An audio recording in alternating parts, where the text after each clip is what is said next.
I'm Holly. I'm Leslie. And we would be dead.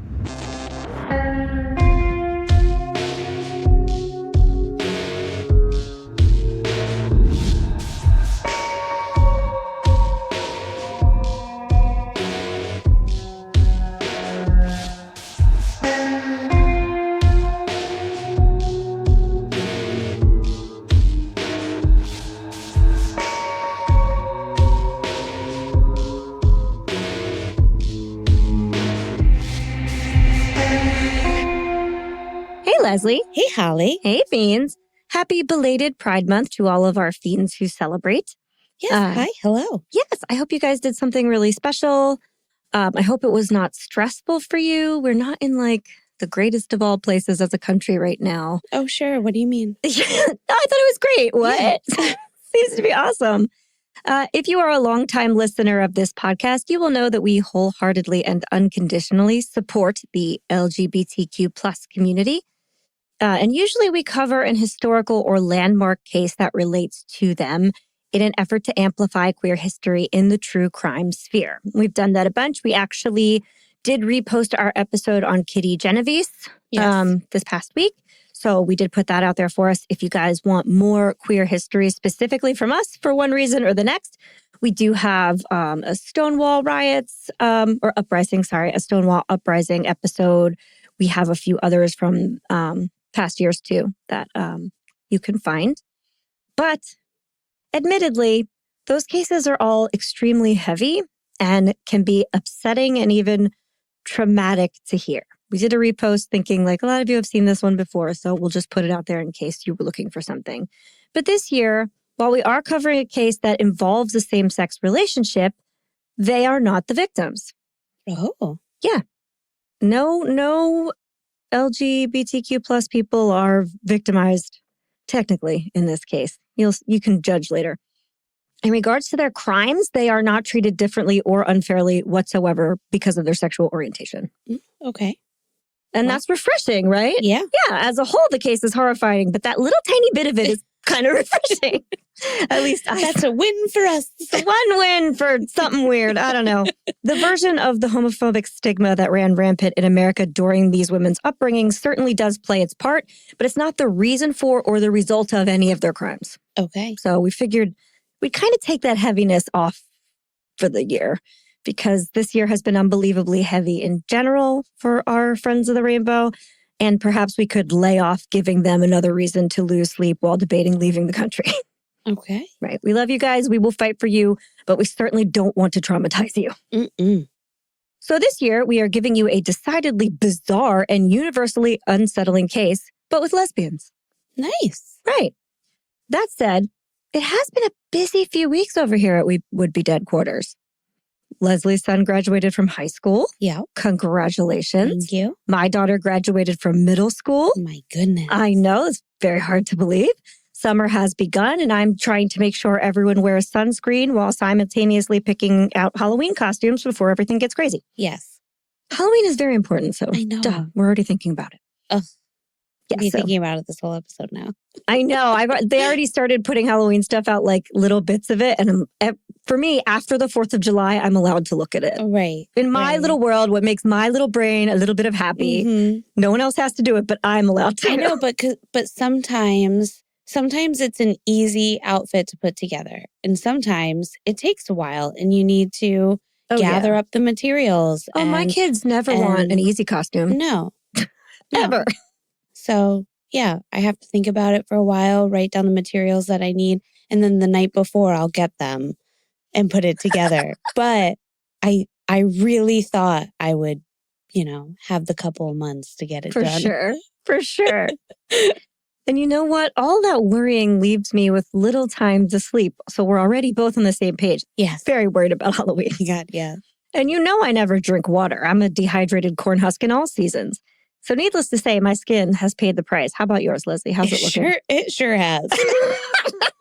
I'm wiping off mascara as we speak. Wiping her face and itching her eyes. I'm fine, really. Now, I don't know about you, but I've tried everything I can imagine to bring my complexion back from the dead, as it were. Mm-hmm. But nothing seems to work. I haven't found one thing. No, and I'd rather try something fast. I don't want any lengthy solutions. That's too much to bear. Sure. I would really like a super secret ingredient that I've been hearing whispers about a lot as of late. Sure. I've heard through the grapevine that all you need are a few precious drops of validation, a hill worth dying on. That's the one. And best of all, our fiends can give it to us totally free of charge. Are you serious? I am serious. But how? You must be asking yourself. Yeah. Or me. Well, I will tell you. Okay. Simply head on over to Spotify or Apple Podcasts and leave us a 5-star rating and or a friendly review. It really is the only way to move this podcast forward. Ratings and reviews equal attention, attention equals support, and support equals more and better content for all of you. Win-win. Yeah. But if you just can't wait for more We Would Be Dead in your life, don't worry, you don't have to. You can support us over on Patreon. Even a little fun with it. Yeah. There, for just a few dollars a month, you will gain access to our entire catalog of 30-minute horror movies, our special minisodes, our weekly after show Host Mortem, which is available in both video and audio formats. Maybe you want to see our faces. Maybe we convinced you we're terrifying and you don't. Both are okay. For now. You'll also get a special gift in the mail from us. You'll get to participate in some giveaways, some merch deals, an on-air toast dedicated just to you, and more. Ooh. We should do a giveaway soon. Okay. We haven't done one in a while, and we have some merch. We do. So stay tuned. Maybe there'll be a giveaway. Okay. All right.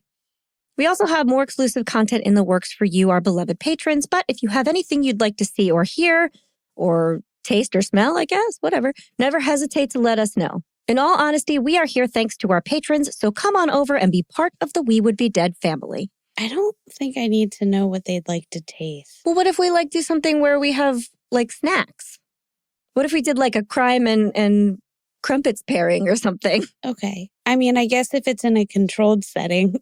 Right. If they were you know what I would really like? If you told me about a murder and we had cake. Okay. That'd be good. Sure.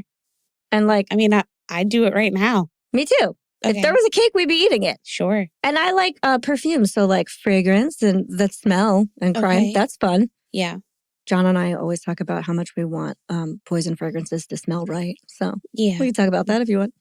So all the senses are open. They're no touch. We don't want to touch anything. Everything else, good to go. Okay. And if all of that is a little too much for you, you can simply follow us on social media. We are at Would Be Dead Pod anywhere and everywhere you get your content. You can like our posts. You can share our posts. You can like and share our posts. I suggest that one. That's a really good one. You should do that. You can leave us a comment. You can post about your favorite episode. You can let us know when you're listening. Tell a friend. Tell a neighbor. Tell your friendly neighborhood nurse. What's their name? Jackie. Like the TV show? Oh, God. Is that... Nurse Jackie is a TV show. Well, it's perfect. I mean, okay, that's fine. why they chose it. It's actual Edie Falco from the show. And your friends. And Nurse Jackie can become fiends. Edie Falco. AKA Edie Falco can become fiends. And we can all hang out and do pills or whatever she liked to do together. Okay. It's going to be a real wild time with good old Nurse Jackie. My TikTok algorithm is only going to show me clips now. I know. I really just felt like that was a nurse's name. It was. Yeah. You were right. Okay. Oh, no. Well, I think that's all I have in the way of news. Leslie, do you have anything to add before we begin? No. All right, then. On with the show.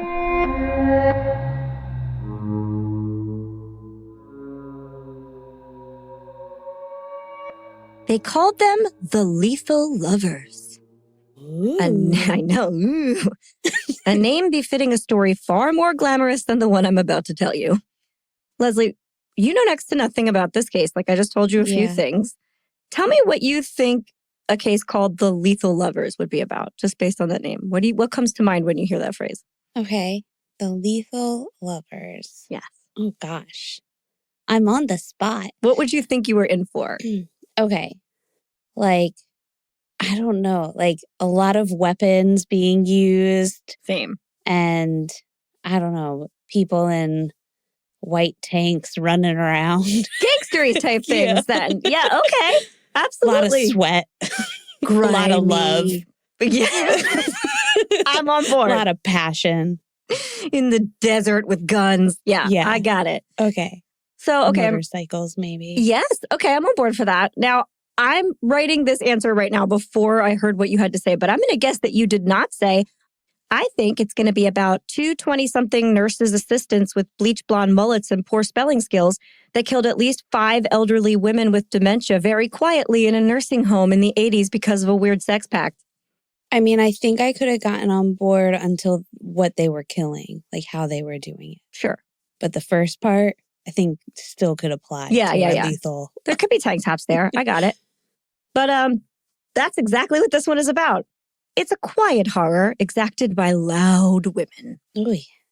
One of my main sources this week was the book Forever in 5 Days by Lowell Caulfield. I think that's how you pronounce Lowell's last name. The book is 500 pages long and spares absolutely no creative details. So if you want a really, really, really long-winded retelling of this case, you can read that for free on the internet in the Internet Archives, or you can check it out of most libraries. This book was extremely, extremely popular in the early 90s, and it really shows. Did it take you 5 days to read? No, I got through it in a couple days, but it was dense. I mean, like, it's really descriptive for reasons I would never choose to be descriptive. Sure. So, like, prepare yourself for very silly, dated language, followed by a lot of filthily and poorly described graphic lesbian sex completely out of left field. Oh, I've really been feeling that kind of... You will not be prepared for it. You will not see it coming. And these women, like, in the portion of their life that's in, like, the 70s, talk like it's 1940. So I don't know why any of that happens, but it does. So if that sounds like something you would like, this is right up your alley. Did you know that women could rip off their nightgowns and spontaneously orgasm in unison? Yes. I didn't. What? But you know where I learned it? In this book by Lowell. He told me. Yeah. A lot of vagina description. You know. Sure. Really when the uteruses come out of our bodies. They wander away and you feel crazy. Yeah. They just scream for joy. Get me out of this nightgown. Seriously. All silliness aside, what you do need to know going into this case is that all the information available to any of us is based on these two women's interviews, their interrogations, their confession, and trial. And surprise, surprise, when it all came crumbling down, they turned on each other. So a lot of the things like match up in their versions, but in total reverse. And one of them confessed formally first, solely as a bargaining chip. And what we know is mostly based on her account, because that's the official account. Man, so it wasn't really true love. I guess not. Or at least it wasn't in the end. But it is crazy to think that what we are hearing isn't biased. It's like, this is like a really weird thing, because there was no one else to ask, really. There are no living witnesses to their crimes besides the two of them. Nobody else was there. And because 1980s nursing homes didn't have security cameras, we just can't know for certain how everything really happened. We really don't know. I promise, though, the pieces I think do come together in the end, so we can discuss what we think when it's over. Okay, then let's get into it. Our story takes place in Walker, Michigan, referred to as, quote, a dense suburb. That's one I haven't run into before. It's dense. Yeah. Guess a lot of like neighborhoods tightly packed together or something. That's what it conjures up in my mind anyway. Walker is the kind of place where folks wave to each other from their driveways and know their neighbors by name. You know, Nurse Jackie just hanging out. It is tucked just northwest of Grand Rapids, Michigan. And Walker was the kind of town where you left your doors unlocked, where Sunday mornings meant packed pews and weeknights were filled with potlucks and big games. It surprised me to find out that aside from this case, there really isn't much else to report on Walker. It wasn't even established as its own city until 1962. Something that we don't really find that often. I know when a town has a very short Wikipedia page, not much has happened there. And since then, it's 1962 independence. All in all, it's just been a pretty consistent place. And so while we know that horrifying crimes can and do often happen where we least expect them, this would be the part of this story where no one, including the police force, was expecting it. Okay. So, We are in 1988. Mm-hmm. A good year. Is there anything you can tell us about 1988, Leslie? Yeah, there's a couple of things for sure. Because these people were in their mid-20s, which means they were like into the current culture. Right. Okay. So when I think of the 80s, I think of fashion right away. Absolutely. So the big fashion trends in 1988 were obviously shoulder pads. Clearly. That meant powder. Lots of power. Who doesn't want to be a big box? I know. Who doesn't? Dummies. So huge shoulder pads and blazers and dresses were a power symbol, especially for working women. A lot of them were influenced by Dynasty and Working Girl. You carry your heels in your purse and wear your sneakers to walk down the street in New York City. You're a career girl. Yeah. And then a lot of bold colors and prints. So like neon colors, geometric shapes, and graphic prints were everywhere. Like in leopard print was also pretty big. Yeah. Mini skirts and leggings were huge. I still love a legging. I know. They're so comfy. Often Paired together. Not as much that, but okay. Whatever. I like a legging and a mini skirt. All right. And these were like the more like casual or clubbing outfits, right? Sure. Then there was denim everything. We're seeing a lot of that again. I know. I can't get on board with full denim. Yeah. I keep seeing it, and I do feel like we're doing better. We are doing better at it, but like, there's a couple outfits where I'll see women and like older women wearing like a full denim outfit, and I'll be like, yeah, I think that's working. I think if I put it on myself, I would look insane. Maybe not. I'm picturing something right now, and it's working for me, Holly. Okay. So like acid wash jeans, denim jackets, and even denim skirts or jumpsuits. Pretty much, again, what we're wearing today. Accessories were big earrings, scrunchies, wide belts, fingerless gloves, and lots of plastic bangles. So just a lot of big. Yeah. And big hair.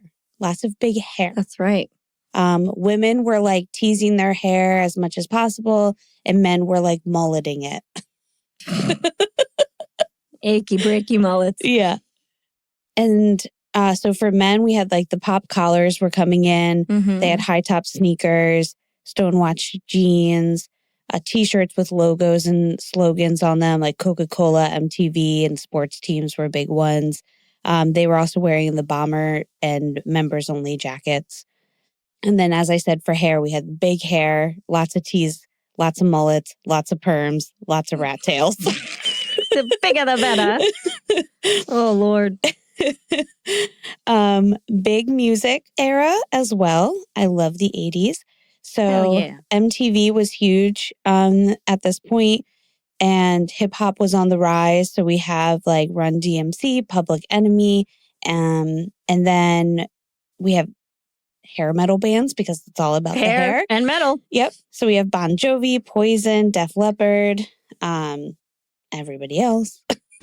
Michael Jackson, Madonna, Prince, and Whitney Houston were huge. One of the big songs that year was Pour Some Sugar on Me. Nice. Yeah. Everybody was hanging at the mall. That was like the place to go. My kids just got really into a mall, and they're sorely disappointed by the one closest to us. I know, it sucks. Everything's out of business. There's like 3 stores left. Yeah, they got to go. They really want to go to like the Cherry Hill Mall or the Freehold Mall or something. Yeah. We'll have to do that. I know. The last time I was in there, I was like, oh, I know. I remember. I know, man. I never thought I'd see the day where I'm like, oh, a summer trip that I'm taking with my kids is a special like journey to the mall. Yeah. That was just where you went when I was younger. Anyway. Big movies were The Rain Man, Die Hard, Beetlejuice, and Who Framed Roger Rabbit. Beetlejuice and Roger Rabbit. Yes. That's a good year for movies. I know. Teen movies were Heathers and License to Drive. Oh, man. Also, one of the big albums that was still like having hit songs come out was Dirty Dancing. So Dirty Dancing was still being watched a lot at this point.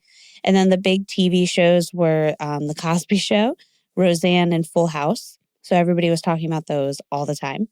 I was. Miami Vice was still like a big influence. Was it really still on? It was still on, and like pastel fashions were still big for men like, because of that. I don't remember that side of it. Probably because I was a child. And then like what we were, like the consumer trends kind of things. We had compact discs, so CDs were starting to come out. Okay. Big time. Nintendo, the Nintendo Entertainment System was getting big, and then, like I said, mall culture. So a lot of the stores were the limited Esprit. Is that Esprit? Esprit. Yeah, I don't know if I've ever known how to say that. I do. I remember it. Yeah, I remember the store. I remember the shirts, but I don't think I ever said the name. Well, now you know. Yeah, but lots of stuff like that. That's that so funny. Like musicals of Heathers and Beetlejuice are super popular. Yeah, still. So that's really funny. That is a very, for me at least, culturally significant year. Like I remember all of that stuff extremely clearly. Yeah. It's not like, I was a little kid, I vaguely remember it. No, I remember that well. Yeah. I was 1. Oh, well, so. I was like 6 or 7. So old enough to be aware of everything. I was just watching a lot of Full House. As a baby. Just like, I know these Olsen twins they're going to be my besties. I'm in it to win it. My girl. I love it. So here's what's fun about this version of 1988. These people don't seem to adhere entirely to those fashion trends. They do both have very full, luscious, teased mullets. Nice. Okay. And they are bleached in different levels. Yeah. Like Cathy's is just like an ombre, just the bottom situation, but Gwen's is like bleached. Oh yeah. Yeah, they see? But they wore in their photos. Yeah, in their photos, they're mostly wearing like a flannel or like a t-shirt with a brand. You said brand t-shirts. We got that. Or like, she has some denim on in this one. Denim and flannel and those crispy bangs and a mullet. She's okay. So I guess we're kind of on point. But that's what we're looking at in these two women. They are.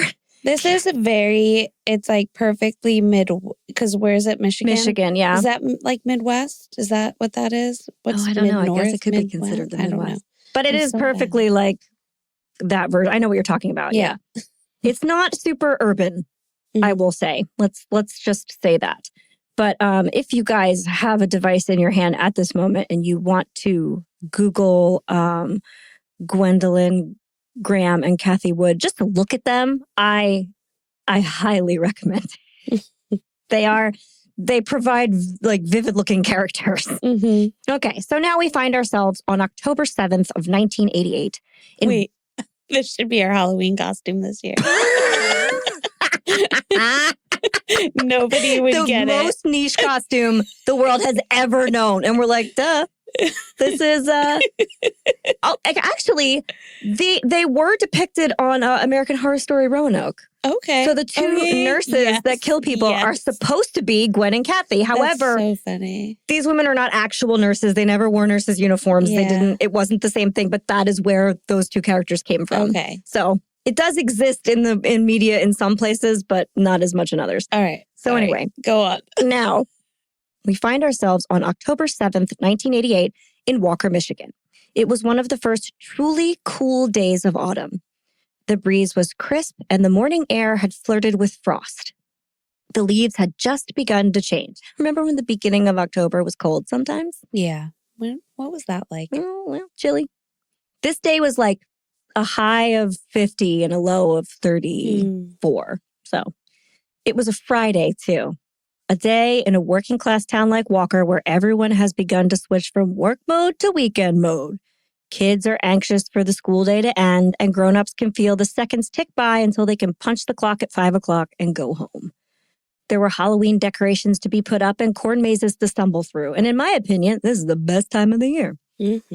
Just before lunchtime, a man named Ken Woods walked into the Walker, Michigan Police Department and asked to speak to a detective. The department obliged, curious as to what this man could have to say that had to go directly to a detective. Usually you got quite a story when you're like, I need to speak to a detective. Yeah.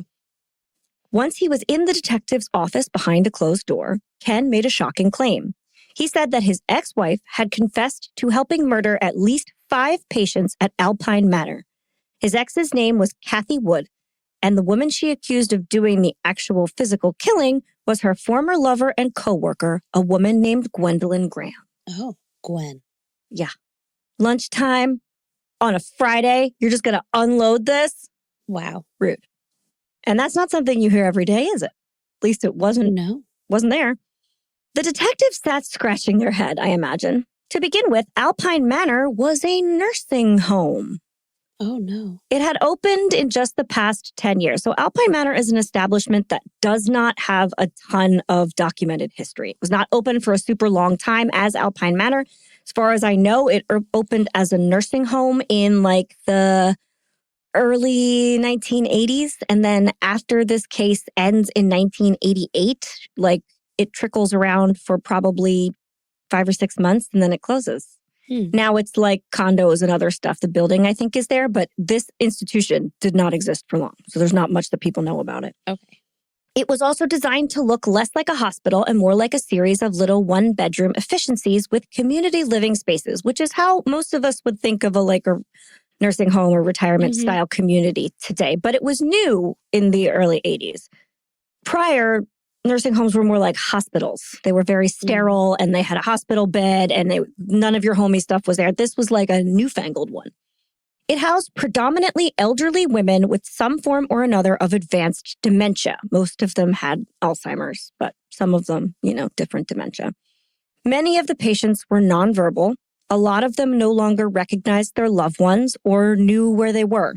Many of them couldn't walk or use the restroom without assistance. Perhaps Cathy and her girlfriend were running some kind of scam, the detective probably thought. Did these women collect life insurance benefits from the deceased, he asked? Because that's a thing we've seen before, that you get close to elderly people and convince them to leave all their money to you and then they kill them. That happens. Right. Detective probably was like, this makes sense. No, Ken said, there was no monetary gain. It was all done for sport. Oh. Cathy and Gwen weren't visitors or volunteers. They were members of the staff. Wow. Yeah. Again, the detective was confused.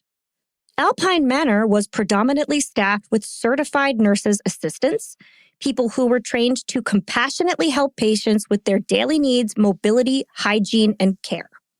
So this is not but it's not like medical nursing. This is someone that would come in and help them wash up and get to the restroom and move them from their bed to a chair or walk them around or wash their hair.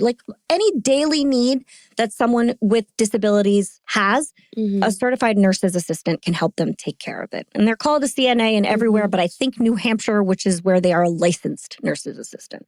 Okay. It's essentially the same position. In case you're in New Hampshire and confused, same thing. Under different circumstances, these duties might have been challenged by big personalities or those who have issues accepting help. So if you're helping out, say, people who are young and paralyzed or something, it may be kind of tough to accept help or whatever. But that's not what they were dealing with.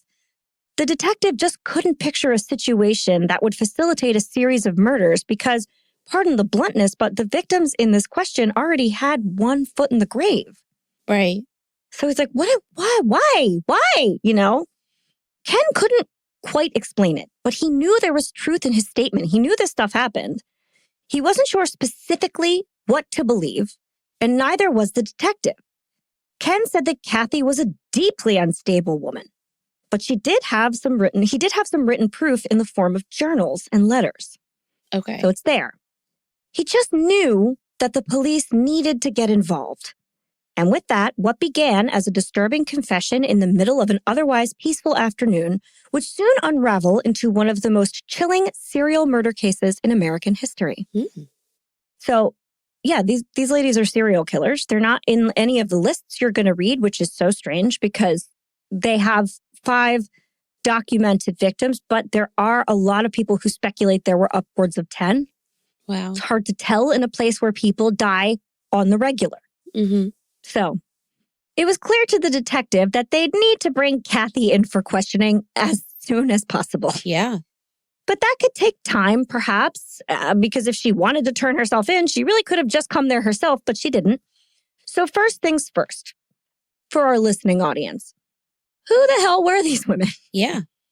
To keep it interesting, let's start with Gwen, the so-called executioner, because she hasn't gotten much attention yet.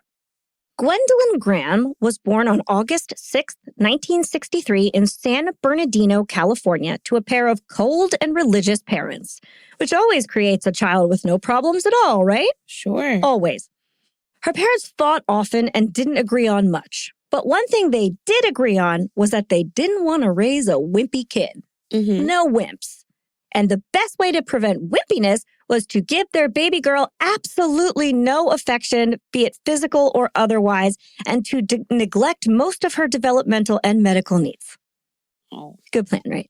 That's awful. Super awful. I know this sounds hyperbolic. It sounds like I'm exaggerating for the cause, but I'm not. The Grahams did not believe in holding their child, hugging their baby, speaking lovingly to their children, or anything like that. Yeah. Nothing. They were not, you were going to cry it out to the extreme at all times. Traditionally, this is a very train up your baby, super conservative Christian belief. It does follow that sort of ilk around. And even within those communities, it's not everywhere. It's only some. Right. But it is deeply problematic. It does still exist in some communities, but it is far less common nowadays for good reasons. Namely, there is unshakable science that tells us this kind of upbringing will mess up your baby. Mm-hmm. Babies who are neglected emotionally and physically often go on to develop reactive attachment disorder, something I'm sure we've spoken about in the past, but in this case, it merits revisiting. There are tons of scientific studies and psychological studies that were sort of unethically done in the past that we've discussed. You can look them up. They're all there. They are horrible to read about, so do it at your own risk. But here, let's talk about reactive attachment disorder briefly. This is a mental health condition that develops in early childhood when a child does not form healthy emotional bonds with their primary caregivers. This typically happens when a child experiences severe neglect, abuse, or inconsistent caregiving, especially during the first 3 years of life, which is a critical window for attachment and emotional regulation. So this happens to babies. That's where this is rooted in, when you bond with your parents. Mm-hmm. RID is classified under trauma and stress-related disorders. I think it would be in the DSM-5. Children with RID may display one of the two primary patterns. The first is the inhibited type. This is withdrawal and emotional numbness. So they don't really seek comfort when they're distressed. They avoid physical touch or eye contact. They appear flat or indifferent. They fail to develop age-appropriate social relationships. They may seem fearful or hypervigilant, even in safe places. This is not the person we're talking about. The disinhibited type, that's what we want to focus on. What happens with these children is that they will be indiscriminately affectionate towards strangers. They lack awareness of social norms, like they'll just hug adults, like all adults at random, even strangers. They act impulsively or recklessly. They seek attention constantly, but without depth of connection. So just like surface attention, the more the better, right? These children often display developmental delays, difficulty trusting, and a struggle to regulate their emotions. They may act out by lying or attempting to manipulate, not out of malice, but as a learned survival skill. So if you're not getting any attention as a small child, you will keep doing things until you get attention, essentially. So that is how that is a survival skill. Now, while RAD is a childhood diagnosis, untreated attachment trauma can manifest in adulthood. Obviously, it's not going to go away through a range of behaviors. I should say it's not going to go away without work. Because I'm sure there are people that went through very traumatic childhoods that did the work and they're fine now. Right. And hats off to them, but it's not everyone. These manifestations are sometimes referred to as attachment disorders or attachment-related personality patterns. So common traits in adults would be a fear of abandonment and intense need for reassurance. They have difficulty forming or maintaining healthy relationships. They have disorganized attachment styles, which will alternate between intense and clingy and totally withdrawn. Which is like the worst kind of relationship to be in, where it's like so hot and cold that you just never know what's going to happen. They have low self-worth and poor emotional regulation. They are manipulative or controlling as a means of self-protection. They have a difficulty expressing emotions appropriately, often appearing either overly emotional or totally flat. So these people are like one end of the spectrum or the other. Some adults may seek out codependent relationships or become obsessively fixated on romantic partners. Behaviors will go on to see that align disturbingly well with Gwen's future relationships. Moving forward, I will ask that everyone remember that this diagnosis unequivocally comes with the propensity to lie and exaggerate for attention. All we have are personal accounts, and this is like known lying type people. Did Gwen say all of the things I'm about to report to living, breathing people with her own mouth? Yes. Can we back them all up? No. No one can. So I'm just telling you, we have unreliable narrators. Right. Moving on. While Gwen was born in California, her cold and godly parents didn't really stay in one place for too long. So now you don't have an attachment to a place either. You're just like floating in space, kind of, you know? When Gwen was a baby, they moved to Indiana briefly, then back to California, where they moved around to multiple different locations and homes over the next 8 years before permanently relocating to a farm in Tyler, Texas. Tyler, Texas is kind of rural, very farmy, very slow, very based in good old Christian values. That's where she is. Now, in some retellings of her story, Gwen says that her parents got divorced and she lived with just her dad and her brother. But that isn't supported with any legal documents. I cannot back that up, and it's not listed everywhere. So I assume her mother was actually still there, but just kind of checked out. She just, or Gwen thought it would be more sympathetic to say that she didn't have a mother. I don't know. Gwen has stated that she was abused both physically and sexually as a child by her father. On several occasions, she mentions that he raped her, after which she began to engage in self-harm behaviors by way of cutting her arms with razor blades and burning herself with cigarettes. Former colleagues at Alpine Manor that are not Cathy can confirm that she had quite a bit of unusual scarring on her arms, lots of little like dash marks, like would look like a razor blade cut, and round circular scars, which would coordinate with a cigarette burn. And one former friend actually did watch her engage in self-harm behaviors at a later date. So as of right now, I believe that those things happened. I believe she probably underwent some sort of sexual abuse as a child and that she engaged in self-harm and that her parents were very cold. Yeah. I believe that stuff. Makes sense to me. But then we divert. So here is an unprovable story that haunts me to this day. And warning, there is a dog in this one. I am not going to get graphic. You will not be attached to it, but a dog doesn't make it. You have been warned. Gwen has detailed one account from her childhood wherein her father forced her brother to shoot the family dog. Apparently, the dog had spooked a horse on their farm, like it was running around and it frightened a horse. And her father was just like done with that kind of annoyance. So he told the brother like, okay, you just have to shoot this dog. And the brother had to do it. Never mind that the dog was Gwen's only friend, apparently. Dad was done with it, and so it had to go. So her poor brother was forced to pull an old yeller out back. After this traumatic incident, Gwen was so bereft that she did something that I, in all of my true crime reading and writing and various other consuming, have never heard of. If I've never heard of it, it's fucking weird. After killing the dog, Gwen's brother lovingly buried it in the backyard. Because the brother's not a monster. That night after bed, Gwen snuck outside, dug up the dog, and pulled out all of its teeth. Then she brought them back to her room and put them in a little trinket box. Wild. Now, I'm sorry, but I feel that goes beyond the limits of appropriate memorialization. For sure. I have little pieces of fur from my dogs who have passed away that I keep with like their collars or something. Some people have choose to have their pets taxidermied or skeletonized and preserved. I've seen a lot of that. There are a lot of ways to keep your beloved fur baby with you. And while I think that like just teeth is a little bit wild, believe it or not, I have actually seen that before. Some of you might have followed the journey of Pot Roast the cat on TikTok. Did you follow this? Yeah. When her teeth all had to be pulled out, her owner kept them in a little box afterwards. But a doctor pulled them out. Right. A little different. And I actually have a couple of Dipper's baby teeth that I found on the floor. So no shade to any loving pet-owning weirdo. The critical difference here is that an elementary school-age child pulled them from the dog's skull post-mortem herself. Now, is the brother, do we have any accounts from the brother? No. No. Because this just sounds like a fever dream. You know what I mean? It does. And it's only in a couple sources. It's not in all of them. Yeah. This just sounds one of those ones like, yeah, I can, like you said, if lying is the behavior right now, like it does. It sounds like a fever. The whole thing. It does. And I will remind everyone that this activity, like pulling out teeth, would have taken pliers, time, skill. It's not easy to do that. Considerable force and a very strong stomach. Yeah. It's not an easy activity, and you would have had to have tools and know-how. Yeah. I cannot confirm that this happened at all. It isn't in every retelling, and frankly, it seems, like you said, like a fever dream. It seems unbelievable. But From apparently, start to finish. It really does. Yeah. But apparently it came directly from Gwen. So we really have no way, if the brother's not speaking out, to disprove it. Mm-hmm. She's the only source on herself.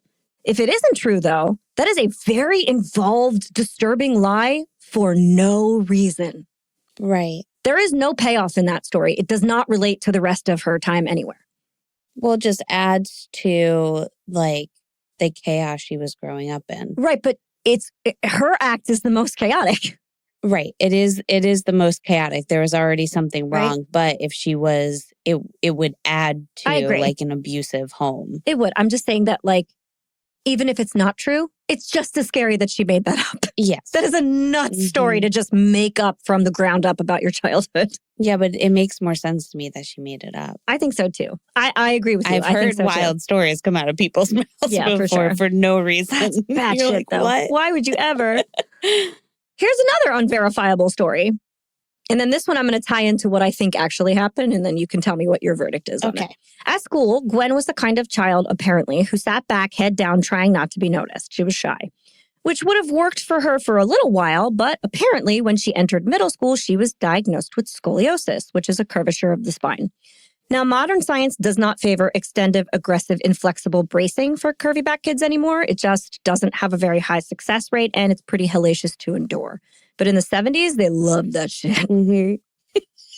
Now, if this is true, then Gwen was most likely put into a medieval-looking contraption known as a Milwaukee brace. Look it up. We'll put it in the photo gallery. And this is a full torso brace that extends from the pelvis to the base of the skull. You know, the one that Joan Cusack wore in 16 Candles? Yes. Where she can't use the water fountain and she's like, Yeah. That's the one. Big old brace. So chic. I know. Hot damn. I know.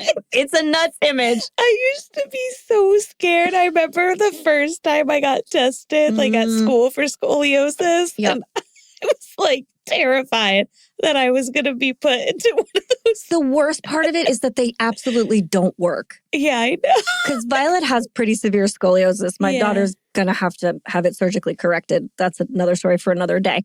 But no doctor at any point was like, you know what we should do? Put her in one of these. Yeah. They were like, that's not a thing. So, but I'm going to say, if she did have to wear one, pretty hard to lay low when you have to spend 23 hours a day in an Iron Maiden, essentially. Yeah.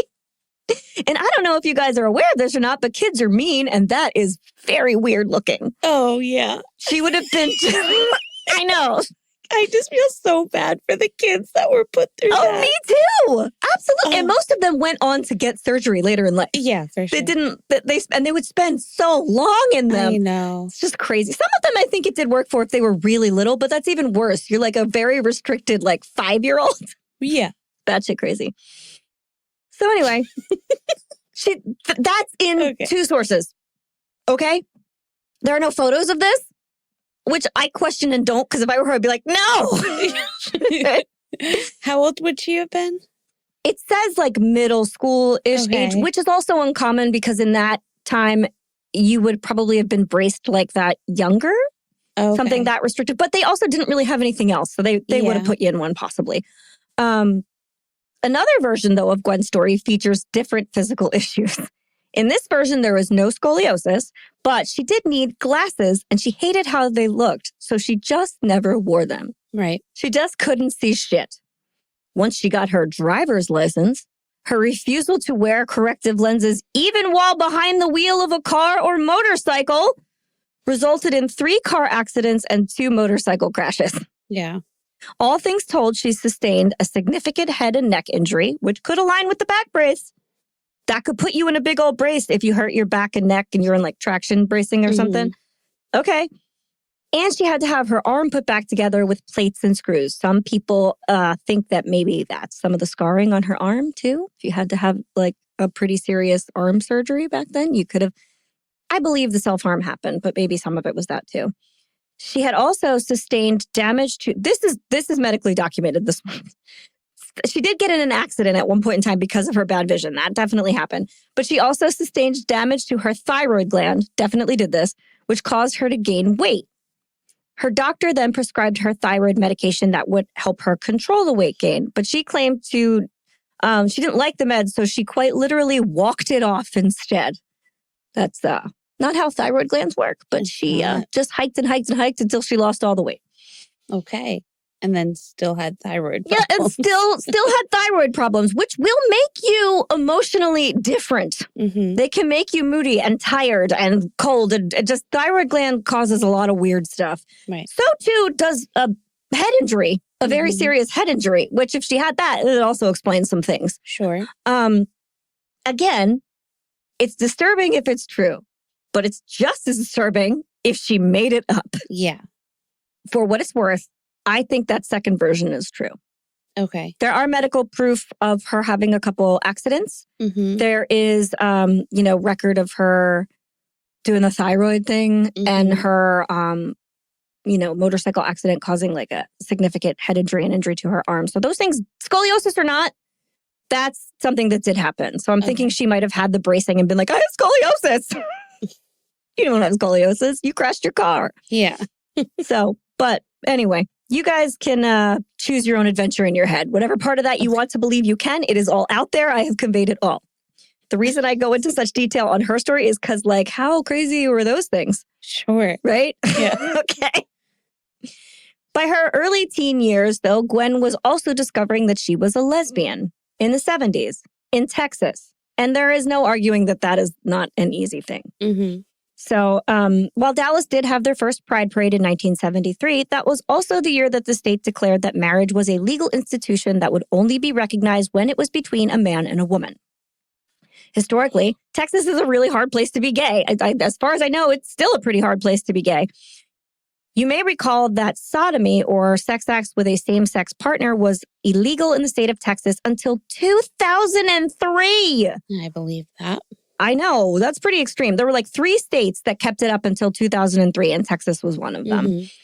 At which point, in 2003, the U.S. Supreme Court declared all such laws were unconstitutional. The deciding case in that matter was literally Lawrence versus Texas. Texas was on the front line of trying to not make that happen. Mm-hmm. But I likely don't have to tell our listeners that Texas is going to Texas, and it's always been that way. Mm-hmm. That's just the time period in which she was coming of age, so it's pretty contentious. So in the late 70s in Texas, there was truly no safe space for Gwendolyn Graham to be herself in any form. Any one of those truths, which I find sad for lesbian back brace Gwen. Yeah. Or that one. But pretty okay for old no glasses, head injury, dog teeth Gwen. You keep that one contained. Thank you very much. Mm-hmm. Needless to say, she didn't have many friends. Yeah, well, her dog was gone. She wore a big back brace. Yeah. And the friends she did have weren't exactly great. But it didn't matter. Anyone who showed an even half-baked moment of interest in Gwen would get her full love and devotion. Because as we discussed, people that had the kind of childhood she did can just attach so fast. That's the reactive attachment disorder showing up in full force. And when you hang out with the bad kids, you get in trouble. Every time Gwen would get caught rule breaking, her father would apparently severely punish her at home, apparently, or allegedly, which just led to her acting out even more because attention is attention. And soon she went from benign mischief to shoplifting and fighting. We have police reports that can back this stuff up. So this is true. During her junior year in high school, in some retellings, it is the beginning of her senior year. It doesn't really much matter. On the brink of failing, Gwen decided to drop out of high school altogether. After that, she racked up a series of arrests for shoplifting and assault. And she did a little time in jail. Oh. Yeah, a little jail time. And that's why we have police records, because she has arrests and sentencing. So we know those things happen. She has a record. And that's going to come in quite handy later. However, Gwen did not like jail very much. Who does? And after she was released, she decided that she had to get her shit together. That's enough of that. No fun. So she completed the rest of her high school requirements, whatever they were, and earned her GED. And then she tried her hand at nursing school briefly before deciding to truncate that experience into becoming a nurse's assistant. Nursing school is long and hard and costs money. So she was like, we'll do the shorter version. To become a CNA or a certified nursing assistant, one must complete the state-mandated training course, just like one course, and 75 hours of on-site training. So while I'm not saying this is easy by any stretch of the imagination, it is less time consuming and expensive. Right. A CNA doesn't handle like injections or minor medical procedures, and they don't have the breadth of knowledge that a nurse does, but they're very important nonetheless. Nursing assistants are incredibly valuable professionals and a lifeline for many disabled people. It is, however, a patient and even-tempered person's pursuit, in my opinion, because it's a lot of sponge baths and wiping butts. It is, yeah. It's hard. It's not easy. The work is difficult. The position is wildly underpaid, and sometimes it can feel pretty thankless. You have to, in my opinion, you have to really care about people to want to do that. You have to have a lot of patience. Yes. And you have to, be profoundly compassionate. Right? You think of somebody that can do that to be like, wow, you are a kind person. There's a lot of kindness in you. Because they're mostly stepping in, not mostly, but a lot of times they're stepping in to help the family out too. Yeah, to be able to help in this area so that they could take some pressure and stress off of family members. Absolutely. Yeah. And often medical facilities, even to this day, are in dire need of nursing assistants. It is an in-demand job. Yeah. If you feel that you can or want to do it, you probably won't want for work. I can't say that definitely, as I don't have any real experience. However, I do know that it is something that is usually... Oh, yeah. They're always looking for more. Yeah. Right? And you don't have to be like in nursing homes. Like you could also be at the gynecologist's office and just like be checking. Or like go to homes and like people's homes. I don't know what home health is. What? Well, but that's what I mean. You don't necessarily, it's not always like what feels like the nursing home kind of care. Right. It could also just be like the person that you see it could when be you a go rehab to check facility in too. at the doctor's office. Yeah, somebody who like had surgery and can't move their body for a few weeks or something. You could be helping them do what they have to do. It is definitely not always the nursing home experience. Yeah. Which is why I said earlier that, you think nursing assistant had an issue with patients or clients. Perhaps they were people that didn't want help and they resented it or whatever. That's not what we're talking about here. So, as I mentioned, the job can be hard to fill. And it's even harder to keep people in that position at times. There's a lot of turnover. And Alpine Manor is no exception. There was a ton of turnover there. These women worked there for like a few years, and the cast of characters surrounding them was constantly changing. There was not a lot of like consistency in who their coworkers were. All this is to say that once Gwen had her qualifications, the world was her lower middle class oyster. At this time, she was living with her girlfriend, Fran, though they most certainly were posing as roommates. It was this is my roommate situation. Right. Fran and Gwen met during a church, doing church stuff, which is real weird, and ended up entangled in a romantic relationship. Gwen was 17 and Fran was 25. Yeah. No, thank you. I don't like that. That's a child. That's an actual legal child. Get the fuck out of here, Fran. In 1986, following a devastating sexual assault, this did happen to Fran. We're not questioning this at all. She decided to leave Texas and move back to her hometown in Michigan. And so Gwen said, I gotta go too. I don't really want to be in Texas anymore. There's not much for me here. Might as well go somewhere where there are more jobs and gay people are more accepted. And they definitely were in this area. She had an easier time. So once they got there, Fran helped Gwen apply for a job at a local nursing home called Alpine Manor. And she was hired right away. Critically, though, they did not do a background check. She has a police record, which they will look up later. But at this juncture, they don't. So the nursing home does not know this. Okay. Just putting that in everybody's mind. After a few months in Michigan, though, things went south for Fran and Gwen, and so they parted ways. According to Fran, she was became more like a mother or a caretaker to Gwen than a girlfriend, and she just got tired of it. But she was also way older than her, so what do you expect? Right. So, needing somebody to cling to, Gwen started spending time with her coworkers, like a lot of time, and that's where she met Cathy. The staff at Alpine Manor was mostly women, and that's still the case in a lot of nursing and assistant situations. There's a lot more men in the field now, but I can see where people talk about it being a lot of women. And honestly, for 1986, which is where we are now on our timeline, there was a disproportionate amount of non-secret lesbians. Like all of these women were lesbians, all of them in one place. Wow. Maybe Grand Rapids and that area, as I said, was just like a more progressive and accepting community. And so people it was desirable for them to live there. I'm not 100% sure, but they're like, I mean, if you were a lesbian, that was a place to be, man. So these women spent a lot of their free time together, drinking and smoking and going out to bars until all hours of the night. There were a couple gay bars in the area, so they could go nice. And they also, this was like a very incestuous work situation. So everybody was kind of sleeping with everybody else. Well, this On sounds and off. fun. I know. I'm like, it sounds like college, kind of. Okay. And if you're any of the other women, like, whatever, live your best life. Yeah, sure. That's fine. So then they would like go out to the bar. One would hook up with the other one. Another one would hook up with another one. They'd come to work the next day hungover and they would all gossip about it. Man, ladies be wild. Perfect. Sounds like everybody's early 20s, though. That's not an uncommon experience. You know what I mean? I don't know what you're talking about. Oh, of course not. Either one of us. We were very good. But it's pretty routine stuff if you ask me. Well, routine for most of them. Cathy was different. Cathy had hooked up with several different coworkers. She's pretty and favored love bombing. And that is a devilish combination, but very effective. Mm. So anybody who doesn't remember or know love bombing is like immediately showering your intended victim or, significant other in like an unbelievable amount of like love and affection. Like it's intoxicating how many like compliments and gifts, and they want to spend every moment with you, and they write you love letters and they can't get enough of you, which will form a very quick, very intense attachment with the right person. So once Cathy had ensnared a woman completely, she would become more and more possessive until that girlfriend tried to break things off, at which point she would blackmail them into doing whatever she wanted by threatening to reveal to their families that they were a lesbian. Oh. What a nice lady.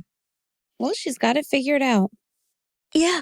Now that story is detailed for paragraphs and pages in the book that I mentioned in the opening. It doesn't exist in a lot of other places. The fact that she had one friend whose name was Dawn that was in their circle and she had a relationship with her is in a couple different retellings of this, but all of that is just in the book. Okay. So it does make sense to me perfectly, but you're going to have to ask Lowell for his sources. Okay. He doesn't list them and I don't have them. But let's back up a little and talk about Catherine. Catherine May Wood was born on March 7th, 1962 in Soap Lake, Washington. Ooh. I don't know what's in Soap Lake, but sounds pretty clean. She was raised in a conventional working class family with no official reports of physical abuse or extreme hardship. However, her early life was allegedly marked by emotional neglect and a lack of meaningful connection with her caregivers or peers. And if that is true, it would manifest in the same issues that Gwen has. But I think Cathy took them in a different direction. Also, I don't totally believe it's true. Cathy was also a middle child, which can result in a kid kind of feeling like they fell through the cracks. Cathy was described as socially awkward during her childhood and adolescence, and I can see that. Some sources say she was introverted, but I don't think that's quite right. I think she was calculating and deliberate with who she just chose to spend time with, but she definitely engaged with other people. She wasn't like alone all the time. Teachers and classmates noted that Cathy often told elaborate lies, particularly ones that cast her as a victim or in need of sympathy. Another common theme. She also claimed to be sexually abused by her father. These stories were usually unverifiable, though, and they were seen by some as attention-seeking. So people were saying that of her. They're like, I don't think this is true. And to her credit, there isn't a lot of that about Gwen. There's not a lot of people who were like, I think she lied all the time. This behavioral pattern, emotional manipulation through deception, though, would become far more pronounced as Cathy entered adulthood, obviously. Sometime in her childhood, Cathy and her family relocated to Michigan. I don't have an exact date on that. It doesn't exist anywhere. We just know that she ended up there. Drastic relocation can be an upset to a kid's social development for sure. As I mentioned before, if they don't have a sense of home and they have to adapt to a different place, it can be weird socially or difficult. It could be hard to make new friends, but it really didn't seem to change Cathy. She was just the same in both places. As she entered adolescence, Cathy's need for control and attention only intensified. She reportedly struggled with maintaining friendships and often used emotional leverage or deception to manage them. So it was very much like the same thing. Love bomb, play the victim, manipulate. This is a huge behavioral pattern with Cathy. It goes back all the way. At 17, she began dating a boy named Ken Woods. And with that, she got an idea. A terrible, awful idea. She didn't much like living with her parents. Whether they were abusive or she just wanted less rules is up for interpretation. And so, to get out of there, she baby-trapped Ken. Hate this shit. And by that, I mean that as soon as they started dating, she quickly and enthusiastically began engaging in unprotected sex. Like, she was like, let's fuck all the time. And as soon as she could verify she was pregnant, she told everybody, which of course made her parents say to Ken and his parents, they have to get married. Right. And they did, immediately. In 1979, after Ken and Cathy were married, they went off to live on their own. Ken had a decent job. I don't know exactly what it was, but he could provide for them. Also, it's 1979, so you could really exist on one like middle class income back then. And their baby, a little girl, was born shortly after they had settled into their own home. And of course, Cathy was expected to stay home and care for her. But something wasn't right about the situation. From the beginning of her pregnancy, Cathy seemed to have no attachment to the baby whatsoever, which would make sense because she just wanted a baby trap. Right. And once the baby was born, Cathy seemed to care even less. She didn't want to hold her or feed her or make eye contact with her infant. Oh. I know. Don't worry, Ken's good. Okay. Ken's a good daddy. She also rapidly gained close to 100 pounds, which might be unrelated, but is also alarming nonetheless. If you put on 100 pounds in a hurry, like something somewhere in your body or mind is going on. Something. Yeah. For most women, I'd say that this was probably postpartum depression. And it very well might have been, but Cathy was like a menace all along, so it's very hard to say. Yeah, it's probably that combo of both. Because women with postpartum depression most certainly do go through phases where they won't even touch or look at their baby. Yeah. That's common. And it's possible that happened. But it's really hard to say in this case because she was so manipulative and she just wanted the baby to get out of her parents' house. So which is something she admits to. She says she did that. So I'm not just speculating. Either way, in 1979, no one would have thought to treat her for postpartum depression. It wasn't super common. Ken just tried his best to care for his daughter and drag Cathy into the moment and lift her spirits. So like, in case there is concern for the baby, Ken keeps her the whole time and is an involved dad and raises her and is nice to her. So she has a good parent. Don't worry, she's taken care of. But Cathy wanted no part of any of this. She didn't want the baby. And Ken was just a means to an end. So now that she was out of her parents' house, all she wanted to do was go out and party. Go to bars, go to clubs, hang out. It's like, I put on some new pounds. I got 100 extra pounds on. More of me to love. Let's go party. Exactly. She does later use her weight gain against Gwen in some accounts with being like, well, I'm just so ashamed of my body, but you love me. You're so special. So I wonder if it wasn't like a tactic. So strange. It's all of it strange though, right? So I don't really know. And when asked to like, when Ken would be like, don't you want to like take care of the baby? She would just be like, I can't, I'm sick. Yeah. So she still was faking problems and sickness. Her marriage is not going great. By the mid-80s, Ken doesn't really know what to do with Cathy. So he says, maybe you should go get a job. Maybe that'll help you feel a little better about everything. And Cathy was like, okay, I'll get a job. And so in 1986, she came to work at Alpine Manor. Sometime in that timeline, she got her CNA as well. I don't know, part of her education. By the time she began working at Alpine Manor in the mid-1980s, Cathy Wood had developed a high-functioning facade. At work, she seemed quiet and polite, kind of unremarkable. But that mask would slip after work, and there you'll find a woman who had spent her life learning to manipulate people and twist narratives to serve her emotional needs. And she did it very effectively.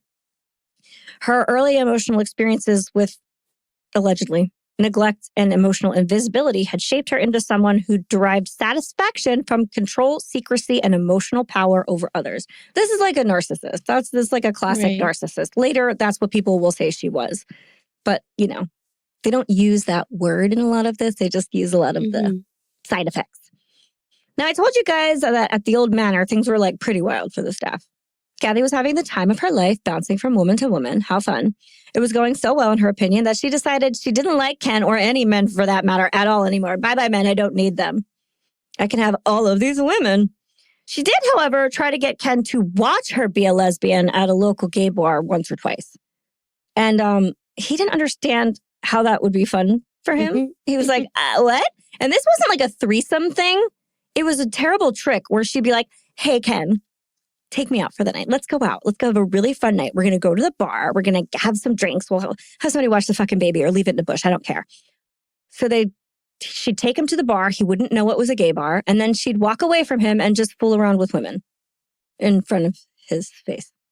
He didn't love that, but I think that she wanted what she quickly got, a divorce. Right. Like, just like she baby trapped him, she can convince him that she needs a divorce by being like, look at how lesbian-y I am. Right. Being like a terrible mother didn't work. Gaining 100 pounds didn't work. So how about this? Mm-hmm. We could look at it that way too. She's just trying to get out of that situation. She's managed to do it. And she didn't want any custody, obviously. I don't care about the baby. But because she did have some legal tie to her daughter through Ken, the two never totally were out of touch. She tried to kind of like be friends with him. And I think poor traditional confused Ken just wanted his wife to come back. I think Cathy doesn't like relinquishing control of anyone. I think once you're her minion, she wants to keep you forever. Yeah, but just like control of you, right? In some retellings of this story, Cathy and Ken divorced before she starts working at Alpine, but it's nearly impossible to tell you which is true because it's really a matter of months, and divorce can be an involved legal proceeding. Like some people's divorce processes, even simple ones, take a few months. It's not always black and white. Right. And I'm sure Cathy wanted money and shit. I'm sure she wasn't like, I don't want anything. She was like, you take the baby and give me money. I'm sure that was part of it. You asked for this. Look at me. I'm a shadow of my former self. I'm a single mother now. I don't want that baby, but technically I'm a single mother. Yeah. Can you imagine? Oh my God. So Cathy enjoyed toying with a few of her co-workers and generally having a good time, but something was missing. It definitely wasn't work though, because she didn't really give a shit about work.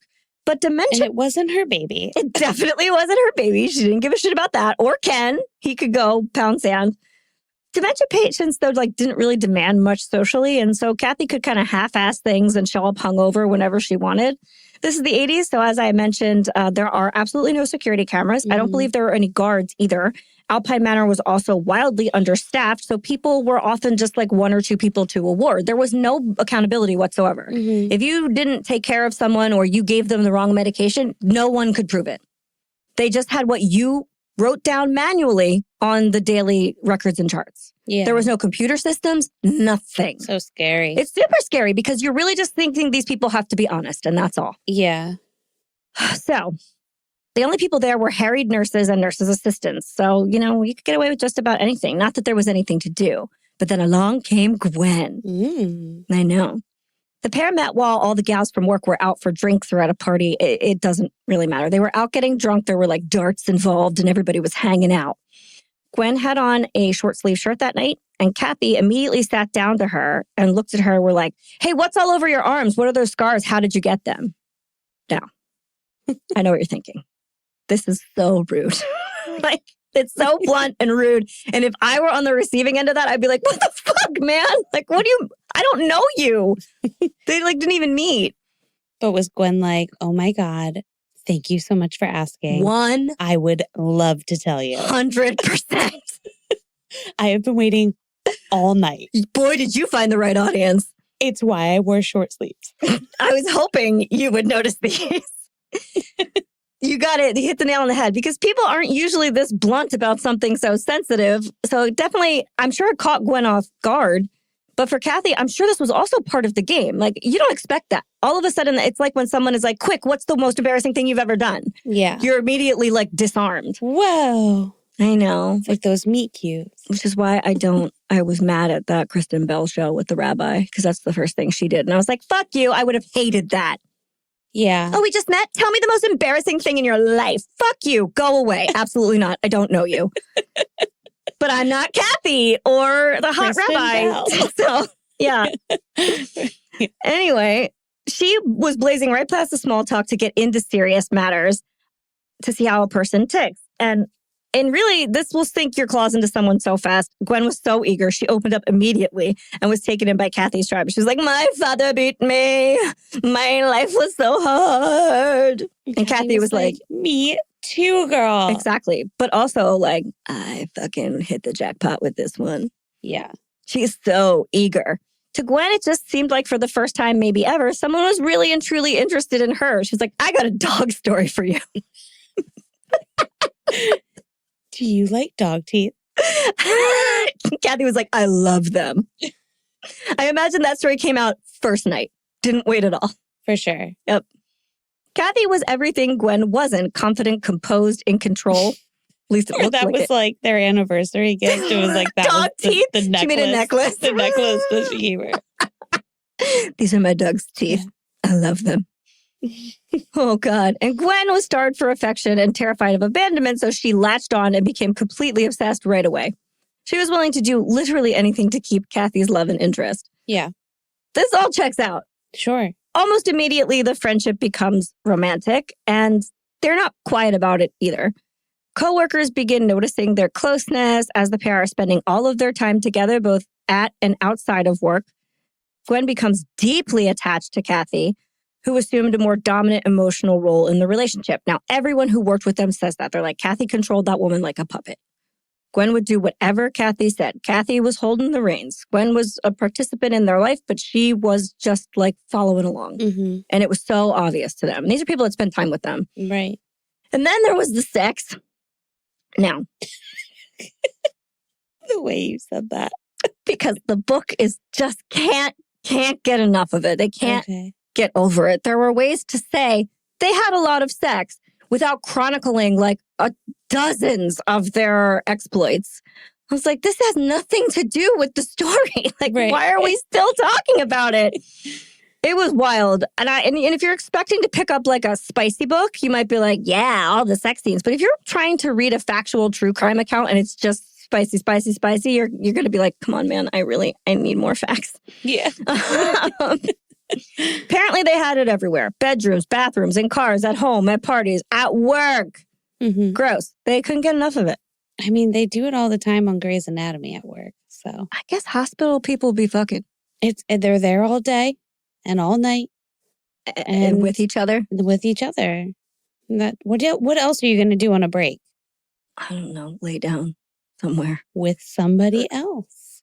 In a dirty mop closet or something. Yeah, for sure. That's where it's a good time. Apparently it was, because gradually, Cathy, who was really into this and really enjoyed her dominance over her new love, began to up the stakes. Oh. Wasn't just enough to have sex all the time. She'd want to tie Gwen up.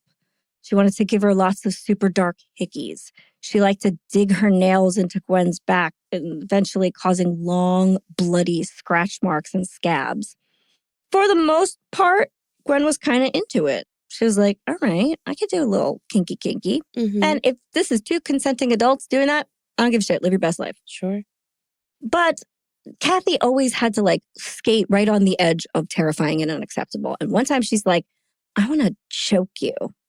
Again, if you like to be choked in the bedroom, great. Please be safe and don't autoerotic asphyxiate yourself. But Gwen, I don't think really understood the full scope of what she was talking about. And she was like, okay, little chokey. But Cathy just pressed on her windpipe until she blacked out. Oof. Yeah, that was when she was like, maybe we not do that. I don't love that one. But their relationship grew increasingly intense and insular. So Cathy and Gwen began referring to themselves as being in a secret bond. Oh. Yes, and they started excluding all of the other girls and reinforcing their connection through secrecy. Like, they had like all little secret jokes and secret languages and secret meetups and secret things. They would come to work covered in like bruises and scratches, reeking of alcohol. And when they would ask like, hey, what happened? Gwen would go, Cathy did it. And just smile like, isn't this hot? And the rest of the nurses and nursing assistants were like, oh my God. But they really couldn't get fired because they needed people to work there. They did not have enough staff and the turnover was really great. So this kind of just fell through the wash. Like, well, they're still here. Mm-hmm.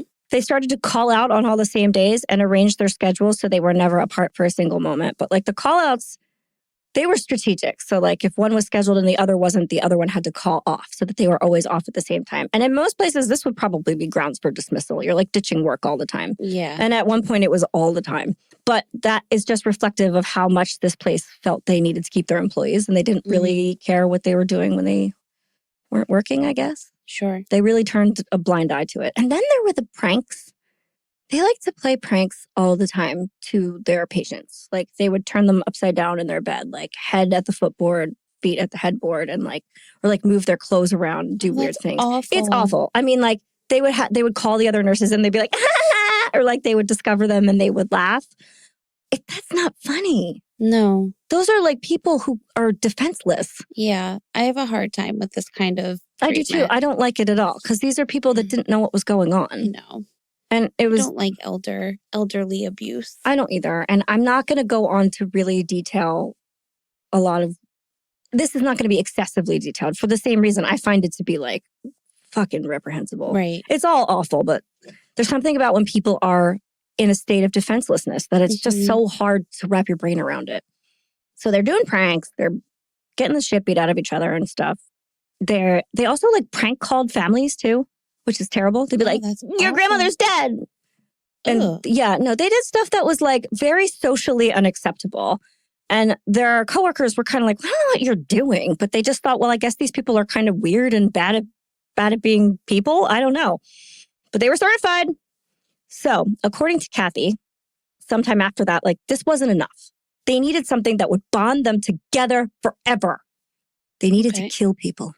Oh, yeah, that's definitely the next step. Right. On a manipulation / trapping a person to you for life, murder is the final boss. It's a final boss move. Yeah. I know. John and I are really behind on that. Murdering? Yeah. So we've been together a while. I should talk to him. Yep. But the thing is, like, once you've done that, you can never make your partner mad because they can ruin your life forever. They can put you in jail. And in this case, that's what happened. Yeah. The two of them would talk about how easy it would be to kill patients at work. Yeah, absolutely it would. People literally died on a weekly basis at Alpine. There was a lot of death, admittedly so. These were people who were older or had profound dementia or neurological like issues that have developed in their older life. They had a few early onset Alzheimer patients, but they were still like, the disease was pretty advanced. And so things happened. Heart failure happened. It just did. And nobody's monitoring shit well. There's no computers. So they just are like, okay, everybody dies all the time. Yeah. So they thought what a really fun way to, like a game they could play with their murderings would be to select victims whose first initials of their first name spelled out murder. So they'd kill an MURDENR.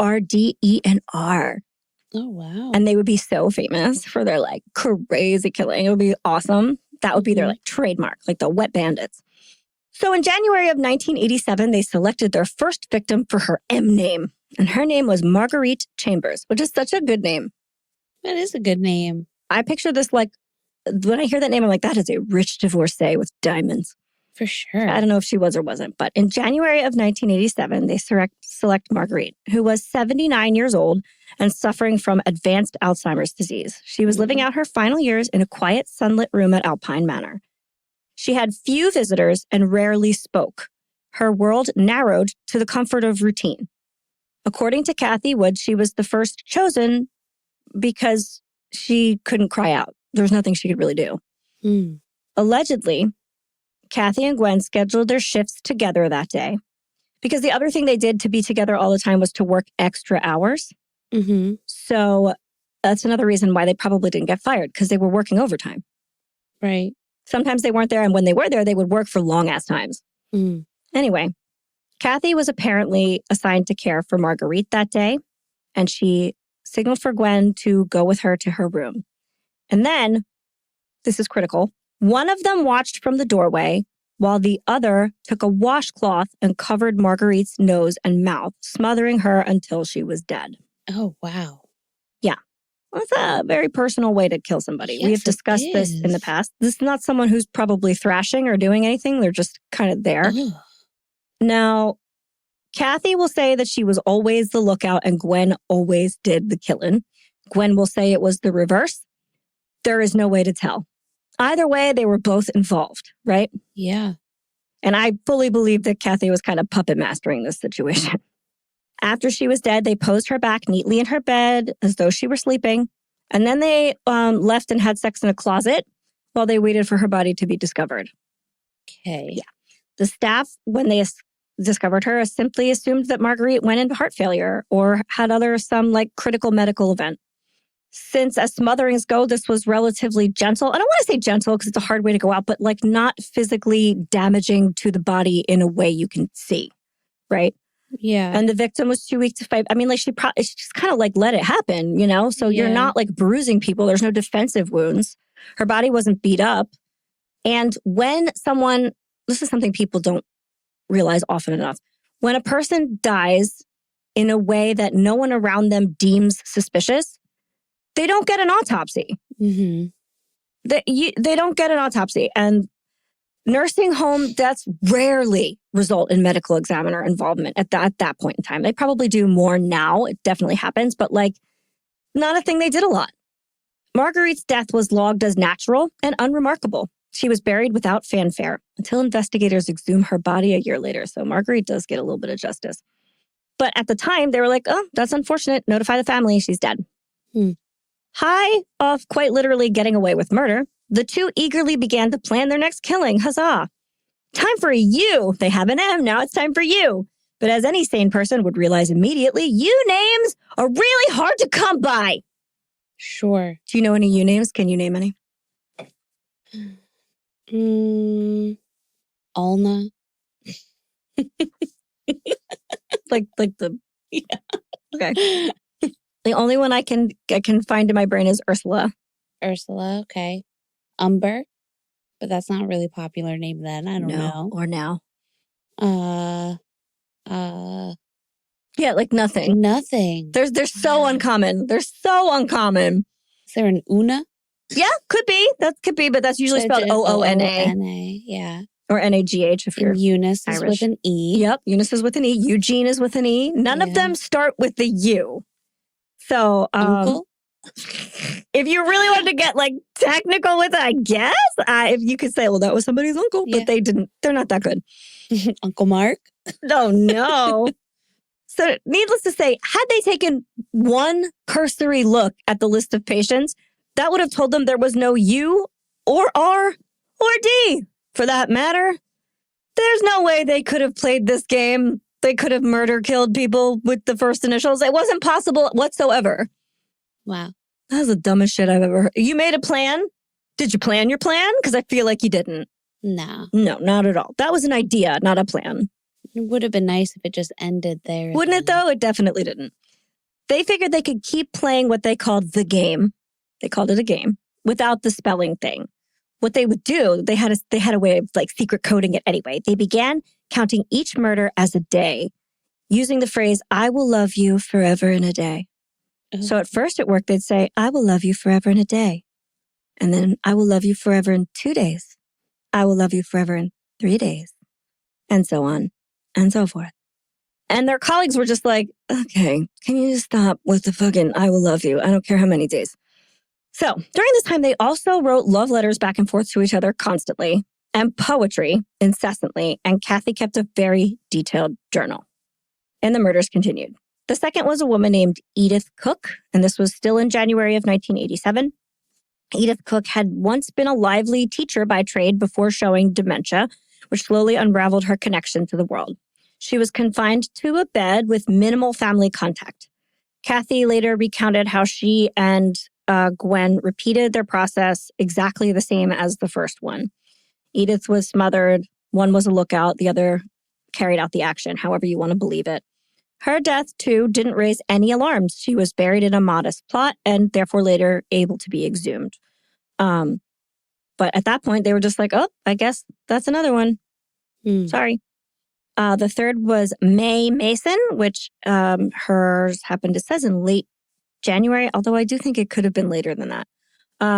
Mae Mason was a quiet woman with thinning gray hair and vacant eyes that occasionally flickered with lucidity. Her condition was deteriorating, and she depended entirely on the staff for care. According to Cathy, by the time they chose Mae, the act of murder had become a ritual. They would share a cigarette or an intimate moment afterwards, as a reward for the crime they had committed. Mm. Yep. May's passing was recorded again as expected, and no autopsy was performed. Her death certificate would never mention anything unsavory having happened. Around this time, after the third one, Gwen was kind of getting tired of it. She didn't really want to keep killing people anymore. She was like, I don't really want to do this anymore. It's not great. And then eventually they had a fight and she broke up with Cathy and started dating another woman named Janet. Because remember, Gwen needs somebody all the time. Sure, yeah. Right. Cathy did not like that much. She was like, who the fuck is Janet? Somehow, though, through all the extra hours Cathy had logged by staying later to murder people, she got promoted to supervisor. I'm not kidding. I wish I was kidding. I'm not kidding. This is nuts. Yeah. Yep. So she was in charge of Gwen. She was Gwen's boss now, which means she could punish her or scold her and humiliate her, cut her hours, make her responsible for like shit work or whatever. And she could do this all day long. She could make her life a living hell. Oh my God. Eventually, she was able to manipulate Gwen enough to getting her to come back to her. And so they started killing people again. Nice. Her fourth victim was a woman named Minnie Sutton. A lot of M's. They just kept with the M's. And her murder happened in early February of 1987. Minnie Sutton had no close family and no one to ask questions. A lot of these people, and I really truly hate to say this, at this point in time had kind of been dumped there by their family. Yeah. Like they didn't, again, speaking of accountability, there's no one asking for it. No one's like, hey, this is weird. They're just like, oh, I mean, I haven't seen her in months. I guess she just died, you know? Right. Her memory had long since faded. She passed her days watching shadows dance on the walls, and her death was described by Cathy as necessary, as Gwen had begun to express doubts. Obviously, they had their little tiff, and Minnie's murder was meant to like reignite their bond. The details of her actual killing are pretty sparse, but no physical evidence were recovered. We can surmise that it happened exactly the same way as the others, and her remains were immediately cremated. So we can't tell anything with Minnie. And the fifth and final victim documented, again, these are the people that they told us about. A lot of people speculate there could have been over 10. We just would never know because it's just deaths that are documented as normal. Belle Burkhardt's death happened in mid-February of 1987 as well. So this is all in a couple months span and nobody raised an eyebrow. She is the last known victim. Belle had once been a nurse herself. Her decline was steep. Her speech was limited. But, you know, she still had moments of recognition from time to time. Cathy described Belle's death as both rushed and emotionally charged. Tensions in her relationship with Cathy were growing. Belle died during one of their final night shifts together. Her death also went by totally unnoticed by the administration and was quickly followed by cremation, which is also like pretty common in those conditions. Right. But you know what? All this like second wave murdering didn't work. Gwen and Cathy weren't as close as they once were. Gwen wasn't as interesting as she once was. Cathy just like got kind of bored and she was like, I got to play a different game, right? She's always going to play a game. So she started distancing herself from Gwen. And then Cathy started dating another woman, a fellow staff member at Alpine Manor. So she was like, I moved on. I don't know why Gwen's still so obsessed with me. Ugh. Very Regina George of her. Their arguments grew more frequent. At this point, Gwen is probably completely unraveled, to be honest. Gwen would frequently get provoked by Cathy. Like she would allow her to mess with her and start arguments. You know how like people can push your buttons? Like that's what was happening. And, you know, this is a lot like the women who came before her, apparently. According to Cathy, Gwen would threaten to expose them both if Cathy left her. This is an emotional manipulation, you know, whatever. But according to Gwen, she told Cathy that if Cathy didn't let her leave, she would expose both of them. I am inclined to believe that one. I just kind of am. Sure. I think she was like, I want to go. And if you don't let me go and leave me the fuck alone, I'm going to tell everybody we killed people. By late 1987, their romantic relationship had ended. But, I mean, again, this is a cat and mouse thing. Cathy's never going to totally let go. Gwen's trying to leave at this point, like actively trying to get another job. She quit Alpine Manor. Like she's trying to get as far away as she can. But Cathy reels her back in one last time and like pretty violently sexually attacks her. At that point, Gwen runs. She's like, I got to go. She leaves Cathy. Tries to find somewhere else to be. Cathy, who is obviously still furious and wants to keep playing this game, then goes to her ex-husband, Ken, crying. So sad. and just beside herself with guilt, she said. Initially, she told Ken that Gwen had forced her into playing a role in these murders. She had forced her to be an accomplice, a pawn in her dangerous game. Ken was kind of like, you're crazy. I don't know that that's correct. He didn't fully ever buy that.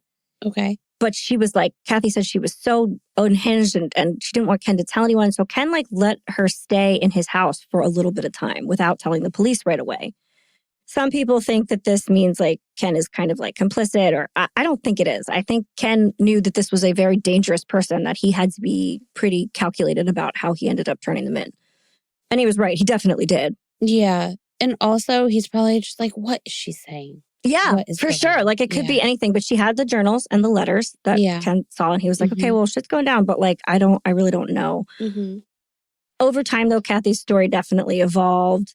It was inconsistent, but just retained one core element, that the killings were a perverse byproduct of the two women's toxic emotional codependence. So finally, after staying with Ken for a week and a half or so, he was like, okay, I feel like I have a handle on what is true, at least some of it. And while Cathy is at work, that Friday afternoon, he goes to the police. Which is funny because she's just at work. They can just go pick her up at the place, at the scene of the crime. And there's no evidence at the scene of the crime, which is crazy to me. So now we're back to October 7th of 1988. Ken reported 88 or 87. Again, these dates are inconsistent. Ken Wood reported Cathy's confession to the police. He was like, here's what she told me. And this launched the investigation that would unravel the Alpine Manor murders and expose one of the most chilling partnerships in criminal history. Kind of, in my opinion. I don't think that it happens right. So we're back to the beginning where we started. The cops were like, we got to go get Cathy.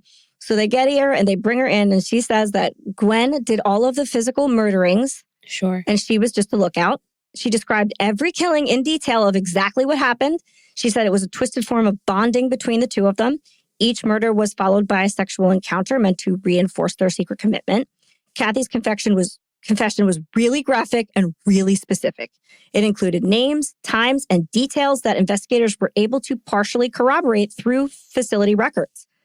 Though no physical evidence was ever recovered due to the absence of autopsies. But here's the thing. She was like, this crazy, violent woman made me do these things, and I'm the one who's telling you about it. Mm. They also, at this point, the cops background check Gwen. Gwen has a record. Right. For shoplifting and assault for fighting. Okay. Cathy doesn't. Legally, it looks like one of them is consistently violent. Mm-hmm. I don't love it. With no physical evidence, investigators relied heavily on Cathy's detailed accounts. So this is what we have to go on. Then they exhumed the bodies of 2 of the 5 identified victims. Remember, it was Marguerite and Edith. Forensic examiners combed over them, and they did find signs consistent with suffocation, like the petechial hemorrhaging and all the signs that you would see in someone who was suffocated. And this provided crucial evidentiary corroboration. They're like, what she said happened. And she's the only one at the police station. And she was able to detail these events precisely. So they're like, I guess Gwen be killing people. In December of 1988, police arrested both Cathy Wood and Gwendolyn Graham. Takes a little while to get all the evidence and stuff. Mm-hmm. Gwen denied all the allegations and maintained her innocence. However, with Cathy's testimony, the trial is a shit show, by the way. It's both of them just screaming about their point of view. Prosecutors secured indictments. Cathy agreed to a plea deal. Remember, she's there first. She came to the police. She was brought in, but she did all of this confessing and evidentiary stuff of her own free will. She seems to them to be very, agreeable. She's helping, right? So she offers... And a victim herself. Exactly. She offers her full cooperation in exchange for a reduced sentence. Her statements, though self-serving at time, became the cornerstone of the prosecution, not the defense, the prosecution's case. So on November 3rd, 1989, Gwendolyn Graham was found guilty of 5 counts of murder and 1 count of conspiracy to commit murder. And the court gave her 5 life sentences. The victims were Mae Mason, Edith Cook, Marguerite Chambers, Myrtle Luce, and Belle Burkhart. Gwendolyn Graham is housed in the Women's Huron Valley Correctional Facility in Pittsfield Charter Township, Michigan. She is still in jail. Subsequently, she was given psychological examinations after the trial. Would have been better beforehand, but afterwards. And they did find that she has like a below average level of intelligence. Mm-hmm. And they think she has borderline personality disorder. And that it was of the opinion of the psychological staff that met her that she was not intellectually capable of planning those murders. They're like, this woman couldn't have put that together herself. Like, she could have been the muscle, sure, but she never could have planned any of this. Mm-hmm. I think that was the point. Right. And now for the kicker.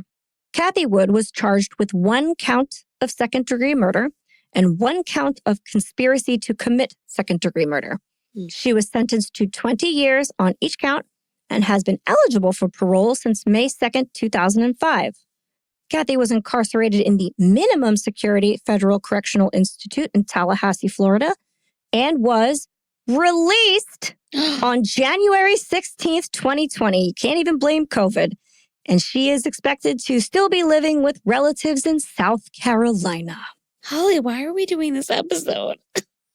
We're not the only ones. Okay. Whew. Gwen is still in prison. Right. And truly campaigning. Like, why did you let her go? She will do this again. She's going to do this again. She's going to do this again. And everyone's like, you did it. Sorry. It is wild that this woman is out of jail. Yeah. I cannot fathom the fact that they let her go.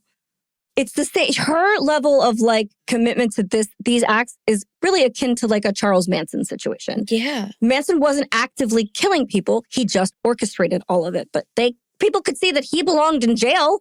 Right. Oh. Not Cathy. That's wild. I mean, not wild. She played it, but I do believe that Gwen was like the muscle in a lot of it. I believe that she did a lot of the actions like to please Cathy because she was just like, I'll do anything for you. Yeah. I believe Cathy planned every single one of it. I believe she instructed her in what to do. I believe she watched it and liked it. And I also believe that she knowingly did not do the physical part of it because she knew that she wouldn't go to jail. So would something happen? I believe that this was a very, very calculated situation. Right. And she just liked seeing her power over Gwen. She just liked seeing that she could make her kill people. Yeah. I don't think it was like we're love bonded. I think she was like, I am a fucking god. Mm-hmm. I can make this other woman just kill anyone I tell her to. Mm-hmm. And I just stand here and watch and then get away with it. And now she's free. So, Yikes. Yeah, that's the story. Hey, well, thank you, Holly. You're welcome. Wow. Yeah. Do you have any thoughts afterwards? Again, my final assumption of what happened is my interpretation as I have read the facts. Sure. I can't prove that that's true. Yeah. I don't know. It's such a sad story. It's wild. Yeah. It's definitely sad too, but it's also like so bonkers. It's weird because it's one of those ones where like at the end, the way that it's told, the way that we're telling it, it's like you have sympathy for Gwen. Yeah. But like she still did some fucked up shit. She definitely did. But when I look at this and I say, okay, one of them should be locked up and the other one could easily be released into society and would not commit that crime again, I would say Gwen could have been released within 20 years. And I don't believe she would have ever hurt anyone ever again. I don't believe the same thing about Cathy. I think she should have stayed in jail. Yeah. This reminds me of like the Slender Man cases. Sure. Like that kind of like just, two people. Folie à deux. Yeah. Except for those girls actually were both very delusional. Mm-hmm. And I don't think Cathy was. I think she knew what she was doing every step of the way. And again, I could be wrong. I could be totally wrong. Maybe she didn't. Maybe she did do some of the actual killing. Maybe we just don't know. We can't. All we have are personal accounts. That's all we just have to go. And the police chose to go off everything Cathy said as facts because that's what they got. And they could line them up with like evidence. Yeah. The evidence didn't necessarily reflect exactly what she said, but I think that's because she orchestrated it that way. Yeah. I don't know. So if Cathy does have like narcissistic personality disorder. Right. that's such a disorder that like I find so complicated. It's very because complicated. It does feel like, yes, she could have that, but then she could also have like delusions in a way. Like, I don't know. It's just like such a severe, I don't know if it's just cases or like a spectrum because it's just so severe. Yeah. But then is it just one of those things? Like, obviously we talk about a lot of killers on the show, obviously, that we suspect have narcissist, like they're narcissists. Right. And but it's like, it's what they, I guess, narcissists or sociopaths or, and there are just different things. and the escalation of it and how they got to that point. I don't know. I don't see any evidence that she had any kind of like psychosis or anything. Like, she was very clear with all of her things and intent. She just liked violence. And I think she didn't like, I think she liked control, to be honest with you. And I think, but I guess that's what I mean. I'm sorry to cut you off, but just like, I don't know. I guess it's hard because I don't feel like I'm a narcissist. So no. it's this level of, you could be a narcissist, but then also having that want to kill somebody, having that want to hurt somebody, like physically versus emotionally. Like, you could be an awful person to just want to do it psychologically. Sure. But then to also want to do it physically, sometimes I feel like that's where what happened to them that broke them there. What happened to them regardless on any level, that like I feel like there was still some sort of mental break that. I think that's interesting because, in my opinion, this case is often projected as two people with this like bloodlust that just enjoyed killing. And when it comes down to it, I honestly don't think either one of them liked killing. I think Gwen liked pleasing Cathy, and Cathy liked ultimately controlling Gwen. Okay. I think the killing was incidental. I think, again, like, murder is the final boss in something like that. If you can make somebody kill somebody else, aside from making them kill themselves, you have the ultimate amount of control over them. Right. There doesn't exist anything else, really. You know what I mean? Right. But I guess that, again, is like Cathy didn't seem to care. About the people? About the people. No. Well, no, I don't think she did at all. I think they didn't even enter her thoughts. Yeah. I don't think they even entered the equation. They were just pawns. It was just an act she could get this woman to do. And since these people didn't have like a ton of family coming to grieve or a lengthy investigation, she didn't have to think about them. They were gone the second they were gone. That was it. Yeah. You know? I think it was the action. And on both sides, they had just like, I'll do like a rush from pleasing or controlling. And that's a very dangerous relationship in general, but it is also very unique. So like for Gwen, she'd have to find another person in the world that wanted to control her to that level. I don't think that's easy to do. Yeah. I think it's easier to find someone you can control. I think there are more people in this world who would be able to weaken that way. So I guess, and ultimately, that's why I think Cathy is more dangerous. Right. And at the heart of narcissism in general is people who hate themselves. It doesn't seem like it. It seems like they think they're superior because that's how they act. But they have a profound sense of self-loathing. Yeah. Profound. So they just like do things that can provide some kind of feeling of like superiority, control / comfort. And it's just like so impulsive. And they just, sometimes they just do little things and sometimes they do giant life ruining things. Really depends on like your capacity for compartmentalism and separating yourself from an act. Yeah. Toast. Boy, oh boy. Ken? To Ken. Poor Ken, man. He was raising the kid. I know. He got like divorced from and like toyed with and just tried. Poor Ken. Just to Ken. To Ken for being a good dad. Ken was a good dad, and he did the right thing eventually when he figured out what was going on. Yeah. So good for Ken. Yes. I would say good for the police, but I also think prosecutorially, they got it a little bit wrong. So yeah, they did what they could with what they had, I guess. But there are a lot of people who really believe the wrong one stayed in jail. So Or at least they should just both be in jail. Right. I think if you look at prison as rehabilitation and someone's capacity to be rehabilitated, it is almost unquestionable that Gwen exhibited a greater capacity for rehabilitation. Because, I forgot. Cathy also told several of her roommates in jail. She's like, I did all that. It was me. And I'm going to get out of here. She's in jail forever. She's never going out. But this is me. All of it is me. I did all of this. Then I'm going to get out of jail. Yeah. That fucking dummy. And she for sure said that to people while in prison. Now, again, if you believe everyone lies all the time, who knows? But she did say it. Yeah. So your capacity for rehabilitation is severely diminished, if that's what you're saying. Gwen has not for a minute ever stopped saying, I don't deserve this. I shouldn't be in jail. I didn't do any of these things. I was a pawn in the game, which I don't believe she did nothing. But again, less propensity to reoffend. I doubt she would have ever done it again. Okay. Well, then to all the victims. Yes, absolutely. To all of the victims and their family. There was I gotta go back. Yep. And honestly, I have one name listed differently in two different retellings. And I apologize for that.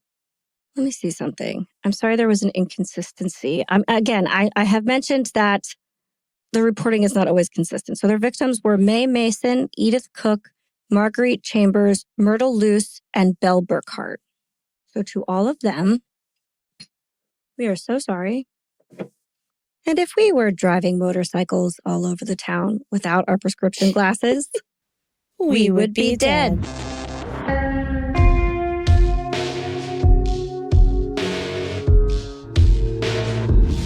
Thank you for listening to the We Would Be Dead podcast. Hit subscribe now to never miss an episode. Rate and review our show on iTunes. Follow us on Facebook, Instagram, and Twitter at Would Be Dead Pod. And join our Facebook group to discuss the podcast and more.